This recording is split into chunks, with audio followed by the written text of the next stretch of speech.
How to fix your Instagram shopping not available? Well, there are a couple of reasons why you will be facing this problem. By the end of this video, you'll understand all the steps you need to take in order to fix this problem. The first thing you want to do is simply go ahead and check your account type and tools and simply switch to a professional account, because if you're not on a professional account, Instagram shopping might not be available for you.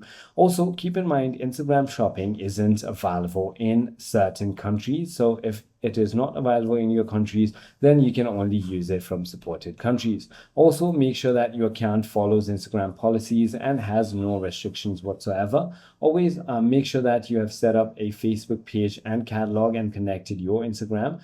You can also simply go ahead and set up your Instagram shopping, but if it's not working at all, you can try to check if there are any updates for the application available, and simply go ahead and update it to the latest version. If none of it works, try uninstalling and reinstalling the application, or even contacting the Instagram support. I hope this video clarifies everything for you. If you have further more queries, feel free to comment down below, and I'll see you on the next one.